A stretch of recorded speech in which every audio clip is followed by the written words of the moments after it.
আজ আপনাদের দেখাতে নিয়ে যাচ্ছি ঢাকা এলিভেটেড এক্সপ্রেসওয়ে। আমাদের আজকের যাত্রা শুরু হবে আজমপুর হতে। ঢাকা এলিভেটেড এক্সপ্রেসওয়ে হচ্ছে বাংলাদেশের প্রথম এলিভেটেড এক্সপ্রেসওয়ে প্রকল্প।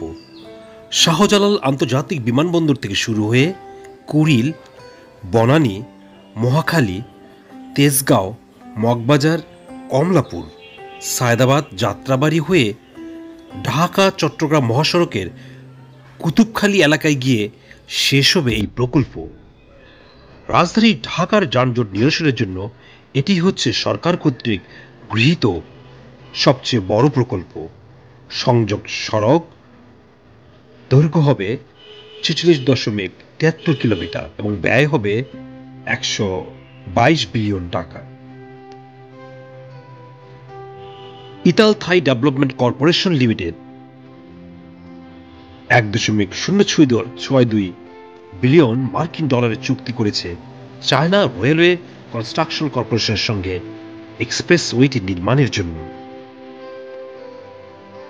প্রথম ধাপের এয়ারপোর্ট বনানী রেল স্টেশন পর্যন্ত অগ্রগতি 56%। দ্বিতীয় ধাপের বনানী রেল স্টেশন, মগবাজার ও তৃতীয় ধাপের মগবাজার চিটাগাং রোডের কুতুবখালী পর্যন্ত প্রস্তুতিমূলক কাজ চলমান। 25 সেপ্টেম্বর 2021 পরীক্ষামূলক পাইলিং উদ্বোধন করা হয়।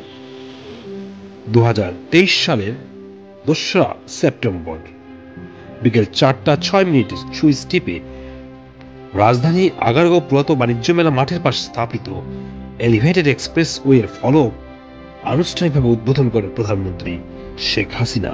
এ সময় প্রধানমন্ত্রীর সঙ্গে উপস্থিত ছিলেন তার ছোট বোন শেখ রেহানা, আওয়ামী লীগ সাধারণ সম্পাদক, সড়ক পরিবহন ও সেতু মন্ত্রী অবায়দুল কাদের, স্বরাষ্ট্রমন্ত্রী আসাদুজ্জামান খান কামাল, ঢাকা উত্তর city corporation mayor Atiqul Islam, দক্ষিণ city corporation mayor barrister Sheikh Fazlinur Tapas.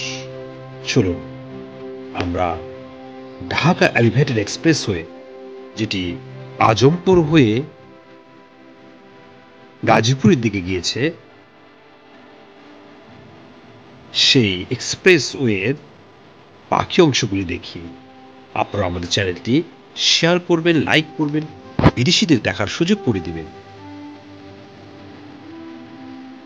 আপনাদের লাইক, শেয়ার এবং সাবস্ক্রাইব চ্যানেলটি অনেক দূর এগিয়ে নিয়ে যেতে সাহায্য করবে। আমরা মূলত বিদেশি পর্যটকদের বাংলাদেশে ভ্রমণের জন্য এবং বাংলাদেশ সম্পর্কে ধারণা দেওয়ার জন্য এই ধরনের ভিডিওগুলি প্রস্তুত করি, যেন বাংলাদেশ সম্পর্কে তাদের ভালো ধারণা তৈরি হয়। আপনাদের সহযোগিতা আমাদের সামনে এগিয়ে নিয়ে যাবে। দেখা হবে আগামী কোনো সুন্দর এক জায়গায়। Thank you. আল্লাহ হাফেজ।